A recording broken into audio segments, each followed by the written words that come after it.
महेंद्र दीवान की ये कहानी है। उसने बीआई तक का अभ्यास किया हुआ था और वो उत्तर प्रदेश का रहवासी था।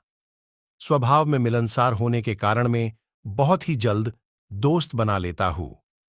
फेसबुक पे मुझे एक दोस्त मिला। उसने मुझे मुंबई घूमने के लिए आमंत्रित किया। मुझे पहले से ही मुंबई जाने की बहुत ही इच्छा थी, इसलिए मैंने मुंबई जाने का पक्का किया। लेकिन मुझे नहीं पता था कि मेरी ये छुट्टियां बहुत ही भयानक तरीके से खत्म होगी। आज भी मैं उस खाकी कपड़े पहने हुए भूत के बारे में सोचता हूं तो मेरे मुंह में से चीख निकल जाती है। मुंबई में मेरे दोस्त प्रतीक ने रेलवे स्टेशन के पास वाला घर पे मुझे रहने के लिए जगह दिया। 10 दिन की छुट्टियों में जुहू, चौपाटी, महालक्ष्मी मंदिर, गेट वे ऑफ इंडिया देखने का नक्की किया। प्रतीक नौकरी करता था, इसलिए उसके पापा को दोपहर का खाना देने जाने को मैंने मदद करने का नक्की किया। मुझे नहीं पता था कि दोस्त के पिताजी की ये मदद मुझे बहुत ही भारे पड़ने वाली थी। मैं मीरा रोड से टिफिन लेके जा रहा था। अचानक मेरी नजर दाईं और खाकी कलर के कपड़े पहने हुए एक आदमी पे पड़ी। मुझे लगा कि वो एक रेलवे का कर्मचारी होगा। मैंने उसको देखकर अपना सिर थोड़ा हिलाया और उसने भी अपना सिर हिलाया। लेकिन मैं जैसे ही आगे बढ़ा, वो आदमी भी रेलवे के पाटे पे आगे आगे चलने लगा।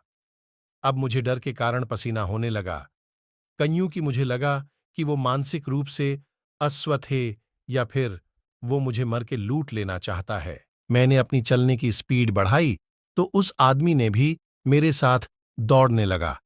दौड़ते दौड़ते अचानक उसने एक पत्थर उठा लिया और दूसरे हाथ में पहले से ही एक लकड़ी थी। जब वो पत्थर लेने के लिए नीचे झुका, तब उसकी पीठ मेरी ओर हुई तो मैंने देखा कि उसकी पीठ पे मांस के टुकड़े लटक रहे थे और खून की धार बह रही थी। तब मुझे पता चला कि मेरी उसके साथ मुलाकात हो चुकी है। अचानक ट्रेन की सीटी बजी और सीटी बजने के साथ ही उस आदमी ने चीखें निकली मेरे पर। मेरे तो रूह तक खड़े हो गए और मैं कुछ भी सोचे बिना टिफिन फेंक के जोर से दौड़ने लगा। मेरी चंपल भी रास्ते में छूट गई और कंकड़ और पत्थर वाले रास्ते पे 300 मीटर तक दौड़ के हाईवे तक पहुंचा। सन्नाटा और उस सनकी से दूर जाके लोगों की भीड़ देखकर मेरे जान में जान आई। लेकिन डर के कारण मैं रोने लगा। मेरी सांसें इतनी तेज चल रही थीं, थकान के कारण मैं उस हाईवे पे बैठ गया।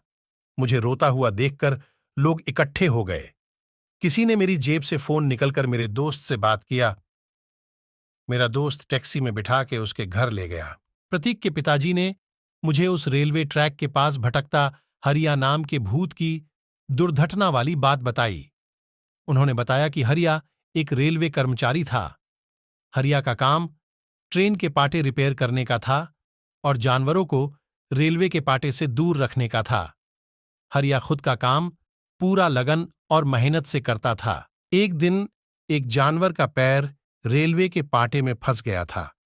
हरियो ये देखकर पाटे की ओर भागा और अपना पूरा ताकत लगा के वो जानवर का पैर निकलने की कोशिश करने लगा और उसी वक्त अचानक से ट्रेन आ गई। लेकिन बहुत ही कोशिश के बाद हरियो उस जानवर का पैर पाटे में से निकाल तो दिया, लेकिन ट्रेन की आवाज के कारण घबरा गया हुआ जानवर ने अपने सिंग से हरिया को उछाड़ के पाटे पर फेंक दिया और हरिया की पीठ पर से ट्रेन गुजर गई।